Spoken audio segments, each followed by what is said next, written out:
Hi.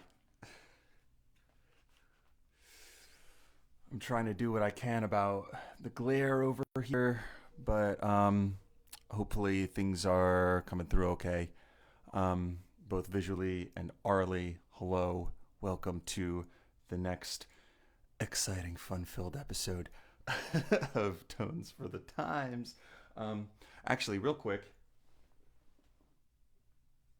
just because it's very relevant and it just came in recently, Sarah purchased a tincture from Robin Mello, aka Eden Spore, and it's a mushroom extract. It's real reishi. Mushrooms and basically like mycological materials in general are really good for immune system. If I can get this open, so I'm gonna drop this in my water right now. Oh yes, sweet immune system, soul revitalizing sustenance. I am about it. All right. And also just mainly giving a quick shout out to my beard fam in general. It makes me realize how long it's been since I've actually seen any of y'all. So I'm wearing a Beard Fest shirt, dude with a beard, and a Beard Fest written at the bottom with hilariously the wrong year here. But yeah, so past all that, I'm gonna actually dig in here to what we're gonna be talking about. I've never actually. This is great. This is not the most recent edition, but this is the Harvard Dictionary of Music. This is what I'm reading all of my definitions out of, and it has this very emotive, expressive cellist or viol de gamba, or yeah, whatever that they're playing on the front here. But this actually, I read this definition of a tetrachord and was like, whoa, that's actually really crazy. Literally, four pitches. In ancient Greek, the tetrachord spanned the interval of a perfect fourth. We talked about that with intervals for a hot second, and was the smallest system commonly used. Larger systems were constructed by combining tetrachords, and there's definitely more on that in the Western tonality system, culminating in the greater perfect system, which comprised four tetrachords. And this is crazy. I'm gonna like call my next metal bands this: Hippoton, Meson, Dietzeugmenon, and that sounds like German, but it is Greek, and Hyperbolaean. Wow. Theorists of the 10th and 11th centuries. Imagine like being a music theorist in like the 10th century, where you've basically got like chant and like maybe some like organum and like doubling at the fourth or fifth is like starting to creep in. Some polyphony is like budding. But you're like, music. Yes, I'm going to think about these tones that I'm hearing. So theorists of the 10th and 11th centuries adopted the double octave greater perfect system in its diatonic form, dividing it into four tetrachords. So essentially, there's a lot more like early Greek stuff that this goes through here. And then it kind of culminates. If you're into this, read the definition because it's actually like really interesting.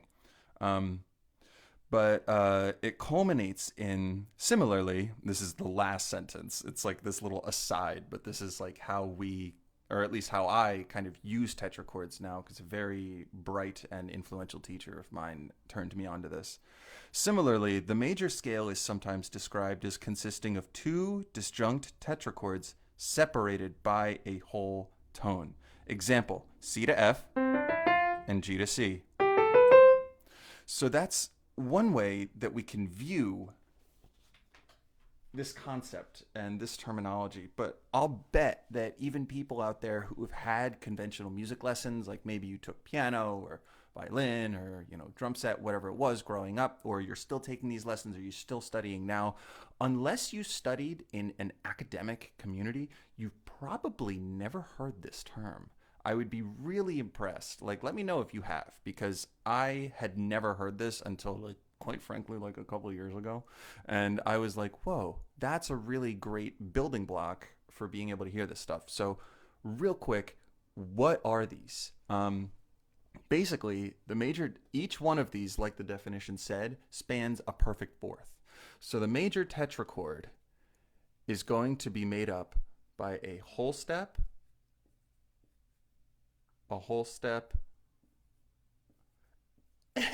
and a half step.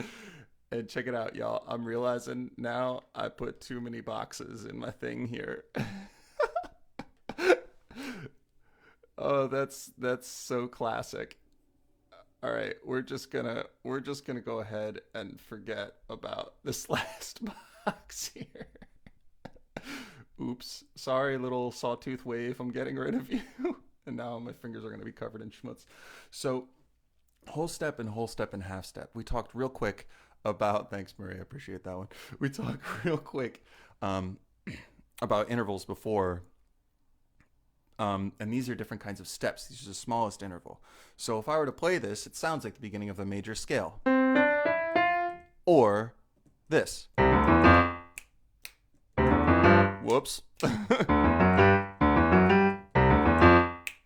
That's one way you can put it in our heads. If you think of the Addams Family, those opening four notes is just major tetrachord.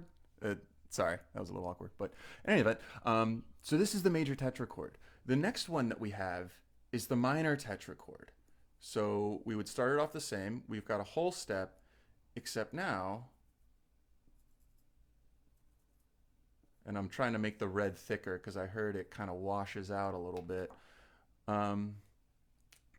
Our half step moves its place. So yes, I hope you all enjoy my crude artistic skills over here.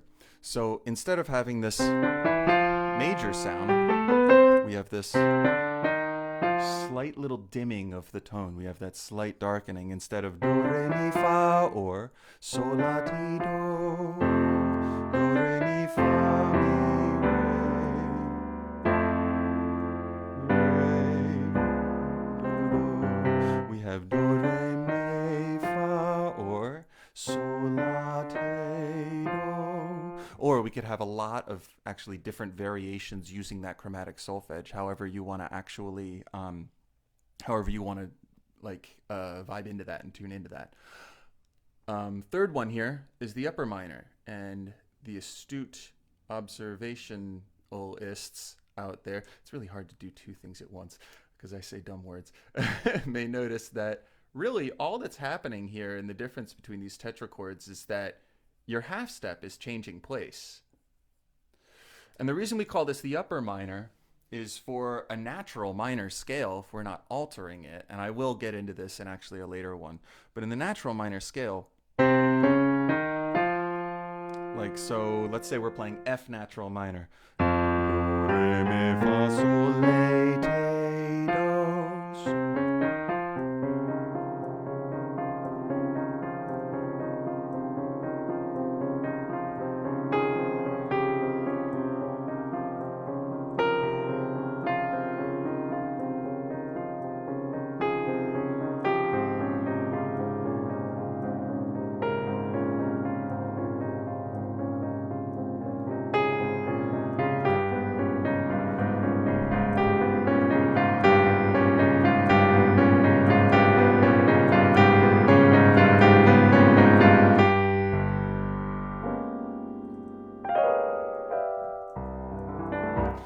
So we would think of this literally as the upper tetrachord of a natural minor. I'm not going to dig as deep into the scales for this one as I will maybe when I do a scales one. Who knows?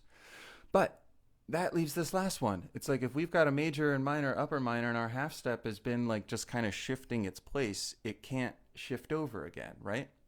So what we do actually is instead of keeping this same whole steps and half steps pattern, we actually have to open up one of the intervals because our space, the entire space that a tetrachord can span in the way that it is defined, is a perfect fourth. Do, sol, do, fa, mi, re, do. That would be a major tetrachord. Do, fa, mi, re, do, fa, mi, re, do. So we have a perfect fourth here. It can't go a tritone. It can't go that much further. So instead of, we have to open up that middle interval. And some people would say it gives it this kind of, it gives it like an exotic sound. I'm not like thrilled about that terminology. It gives it a tone. It gives it a different kind of pull, a different kind of feeling. I recognize exactly why that term is used. And of course, I've used that term in the past as well.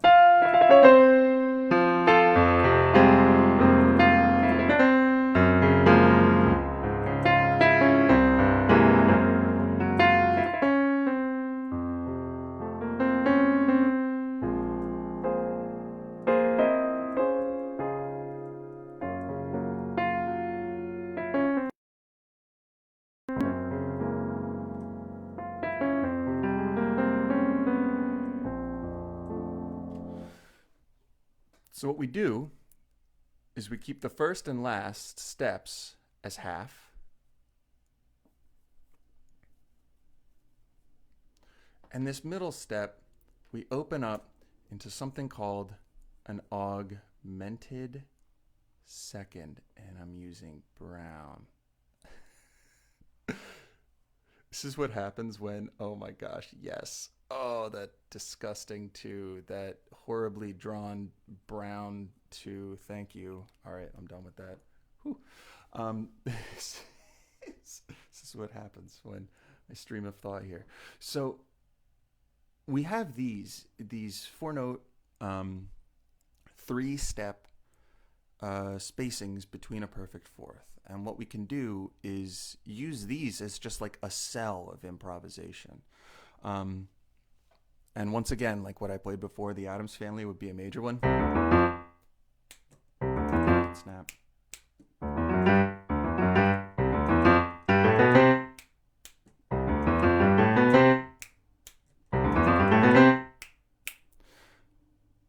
I'll get into putting those together later. But the minor one.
Upper minor tetrachords, and I'm going to change my left hand.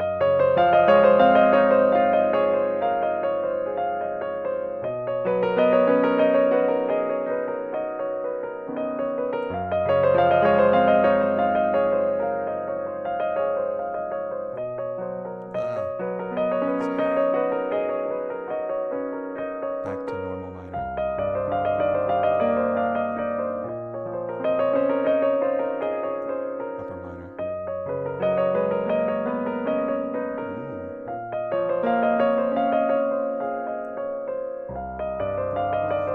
Slight little darkening of that tone.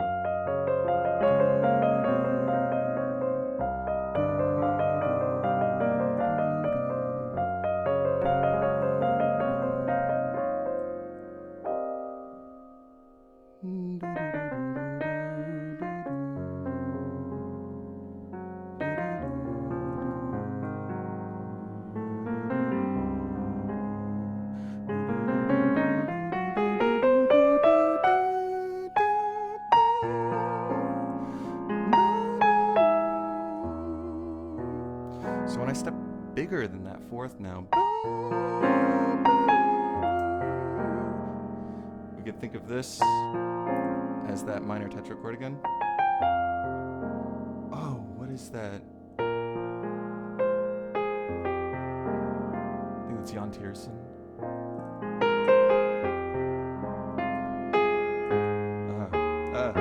There it is. I don't know if I want to post this on YouTube. I'm allowed to like say that name. There's all this like copyright infringement. Well, this is probably in a different key, so maybe I'll be all right. But I could have paid more attention in those classes in the master's program. Oops. But so what I'm going to do, just for a little while, I'm just going to throw these together. I'm going to make some washes, and how about I'm just going to say it out loud, which one that I'm expressing at any given time. So, major,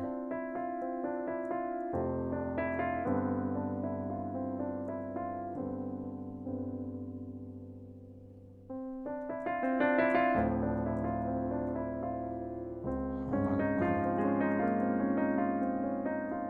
major, major again, major, harmonic minor, minor. But I'm going to make it sound major because I'm using the Lydian scale with it.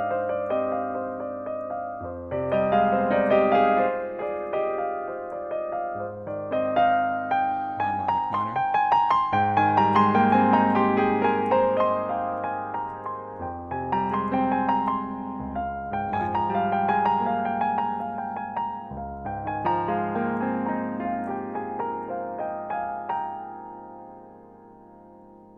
minor. You could think of this as like an augmented tetrachord. Ooh, that's really nice though. I'm just gonna go for a little bit.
what's interesting about all of this stuff is that it's kind of a do what you will.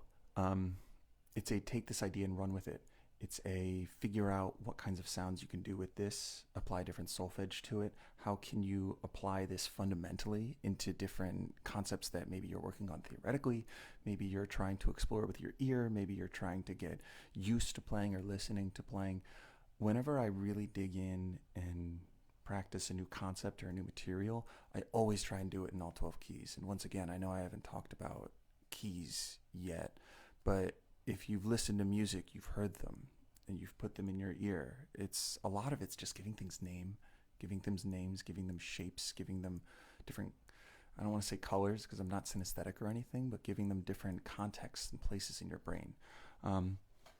So it's funny, when I was sitting here, like right before I hit the live button, I was sitting here and I was like, well, what can this tetrachord be? What can this major tetrachord be? And then I was like, oh, duh. Right? That's like the third time I've done that. Don't worry, it'll be the last. So major is the Adams family, and then I was playing the harmonic minor, and I was like, what tune does this? And then it hit me.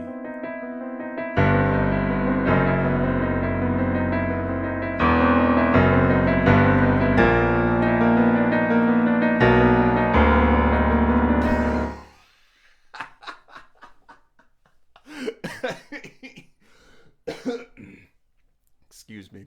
And sorry, just for the record, that's like totally not it. But if you're not familiar with Modest Mussorgsky's Night on Bald Mountain, that was just in my ears because Sarah and I just watched Fantasia, and like, oh my gosh, I was just like, but really, it's so dark. It's so like, I can't even do it. Like the string pattern is like, and then just like the most evil melody.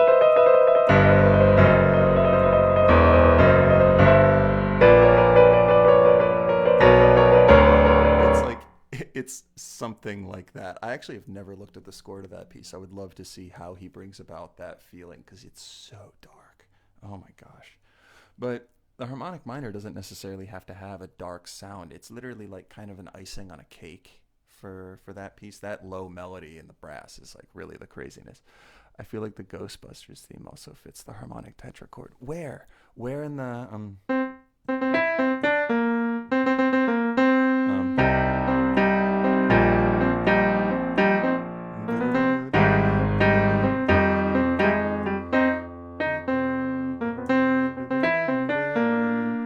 that'd be kind of a cool augmented tetrachord. I'm looking around for it, Jorge. If you know where it is, help me out. Yeah, I'm gonna go a little bit more, and instead of me calling out when these happen, the introduction.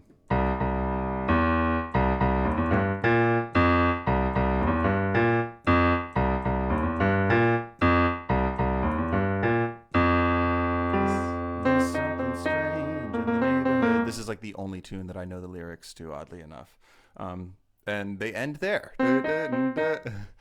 Before all the funky stuff. I gotta go back and give it a listen. You could absolutely be right. Before that even, okay. Is it racking my brain? I'm not finding it though. But you're absolutely correct. Someone go look it up and post it in the comments and see if, and like give it a listen and see if that draws your ear. This kind of like whatever that may be. So instead of me calling out what they are, I'm just going to use these concepts and just kind of go for a little while. And then I'll probably actually end this one. Oh, well, we'll see. We'll see what happens.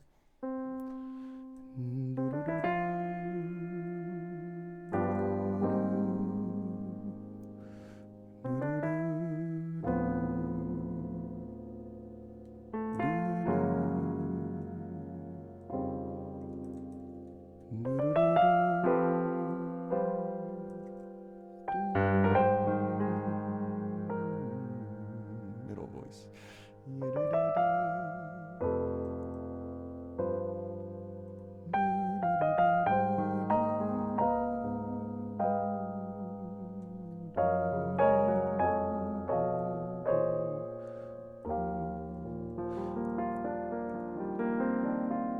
For those of you maybe who are going to tune in more than a little bit, I'll say, you'll probably notice that I have go-tos. I'm going to check that out directly after I end this live feed. Jorge just posted that Ghostbuster theme. That might possibly have that.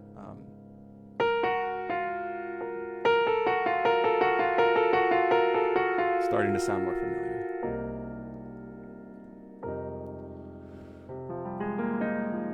I actually lost my train of thought.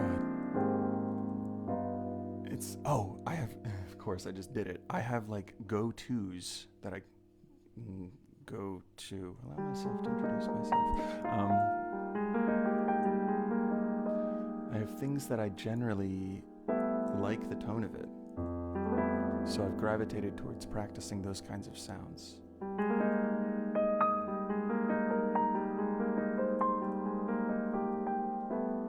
And what's interesting is that doing this kind of webcam is going to force me. It's going to force me to actually practice things a little differently so that I can keep going. As much as I want to see what I can do to give y'all tiny little theory breadcrumbs, I also want to work on this stuff myself.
Thank you so much, Marie. This does kind of sound like movie music. This is like a... Actually, I'm not sure what it is. There's a lot of different affects in what I'm doing here. There's a lot of different... like feelings.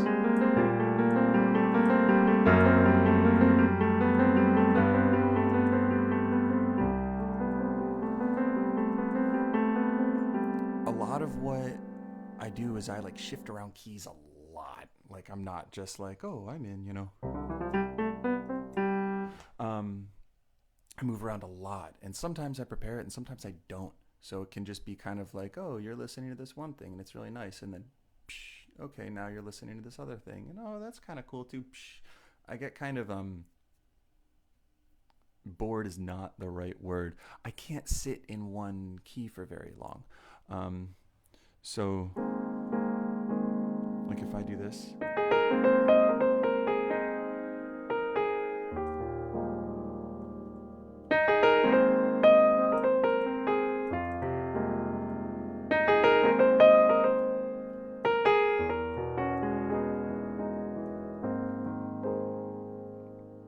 Something tells me you probably heard when I stepped out.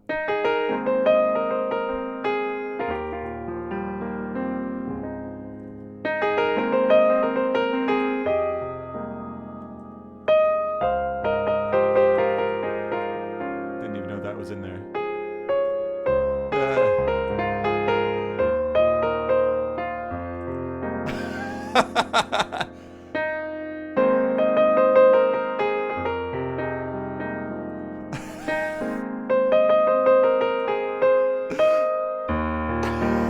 Sorry.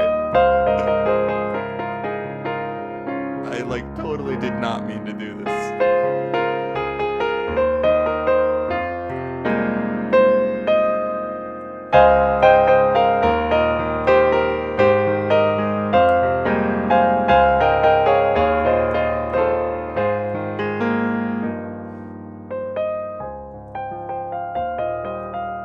Now I can't stop. What have y'all done to me? Yes, I can. I'm sorry. Gorgeous tune. And that's what will end up happening. The more that you keep your ears open while you're playing, you're gonna be like, oh, that kind of sounds like this. And then practice to be able to bring out that melody. Like I've never played that before.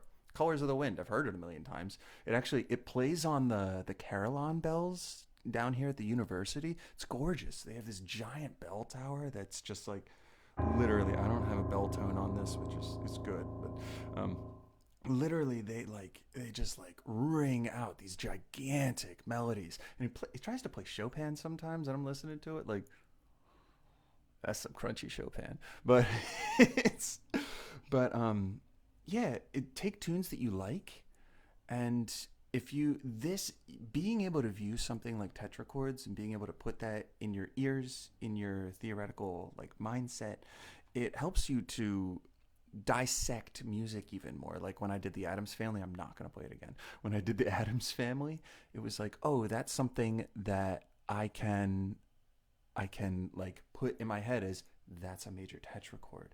The more that, not labels, but the more that we can express and name things and give them categories that we can use to give them to other people, that is where I think a lot of our own education and knowledge can like blossom and flourish. So with the end of the time here, I'd just like to go for a little bit more. I'm going to try and play more and more. I wish it was easier to talk and play at the same time. If I keep it super simple, I can.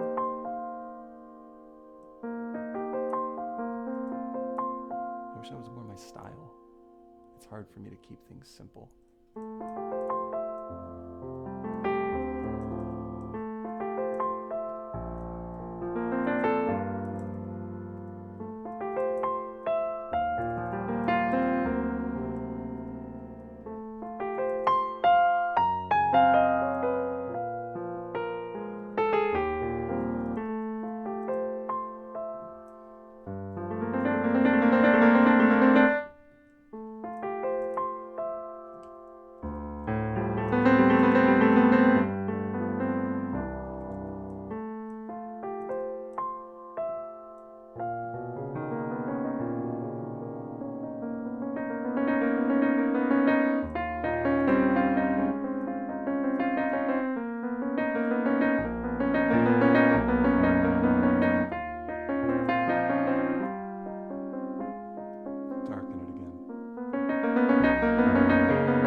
keep brightening though, it's like it's gonna blind you after a while. But if you keep darkening it, it's gonna be too dark to see after a while. It's nice to find this kind of balance within the middle there. Otherwise, you end up playing scales.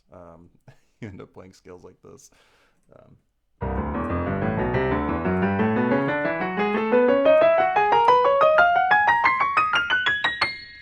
it's like, what just happened?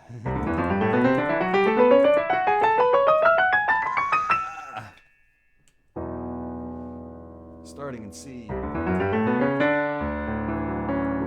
did I get to D? I get to G.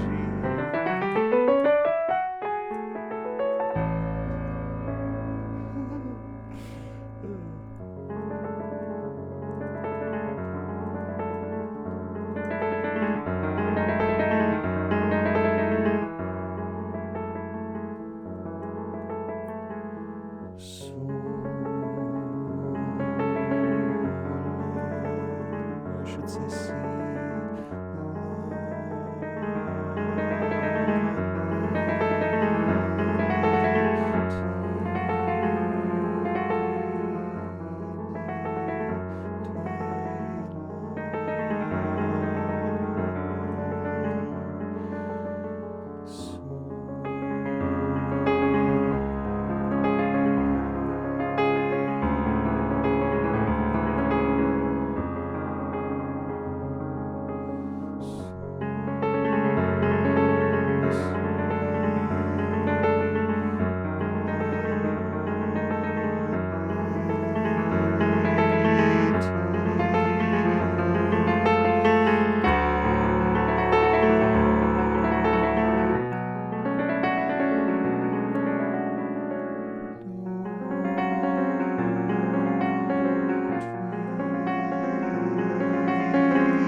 Thanks so much for tuning in, y'all. Thanks so much for watching.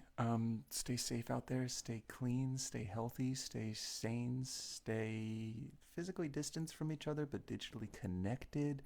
Stay classy. Bye.